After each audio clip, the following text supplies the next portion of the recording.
নির্বাচন কমিশনের সবচেয়ে স্পর্শকাতর জায়গায় এনআইডি সার্ভারের দায়িত্বে থাকা ডাটা অপারেটরদের ওটিপি নম্বর, আর সেই নম্বর ব্যবহার করে জাতীয় পরিচয়পত্র এবং জন্ম নিবন্ধন সনদ জাল করে আসছিল একটি চক্র। এই চক্রের দুজনকে আটক করেছে পুলিশের সাইবার ক্রাইম ইউনিট সিটিটিসি। নির্বাচন কমিশনের কয়েকজন কর্মকর্তাও জালিয়াতিতে জড়িত বলে জানান সিটিটিসি প্রধান। মহিম মিজানের রিপোর্ট। রীতিমতো ফেসবুক পেজ খুলে বিজ্ঞাপন দিয়ে চলছিল জাতীয় পরিচয়পত্র, জন্ম নিবন্ধন ও করোনা সনদ বিক্রির বাণিজ্য। বিকাশে কম খরচে ক্যাশ আউটের লিমিট বেড়ে 50,000, প্রিয় এজেন্টও 2টা। 1 থেকে 10,000 টাকায় কেবল জাল সনদই দেয়া নয়, সেসব সনদ সরকারি ওয়েবসাইটে যুক্ত করে আসল সনদে পরিণত করত চক্রটি। তবে জাল সনদ সরকারি ওয়েবসাইট যুক্ত করার কাজ করত নির্বাচন কমিশনের ডাটা অপারেটর জামাল।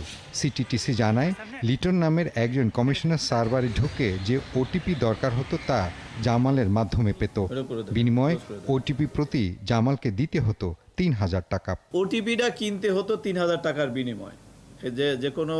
এবং এই জামাল, যিনি নির্বাচন অফিসে ডাটা এন্ট্রি অপারেটর, সে এক পর্যায়ে ব্যবসার তাদের গভীরতা বা ঘনিষ্ঠতা এত বেড়েছিল যে তার ইউজার আইডি এবং পাসওয়ার্ড তাকে দিয়ে দিয়েছিল, লিটন মোল্লাকে দিয়ে দিয়েছিল।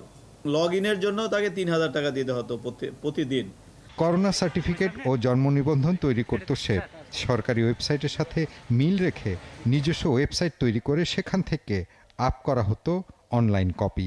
ফেকও জেনারেট করত, পাশাপাশি আপনার ভুল সংশোধন করে দিত, পাশাপাশি সে হারানো নতুন এনআইডি প্রিন্ট করে সরবরাহ করত এবং ফেক এনআইডিও সে প্রস্তুত করত। 2টা সিস্টেমে এখানে সে দেখা আছে। এই অপরাধে জাতীয় নির্বাচন কমিশন ও জন্ম নিবন্ধন অফিসের বেশ কয়েকজন কর্মকর্তার নাম পেয়েছে সিটিটিসি। তাদের ধরতে অভিযান চলছে বলে জানায় কাউন্টার টেররিজম ইউনিটের প্রধান। মহিম মিজান, 71, ঢাকা।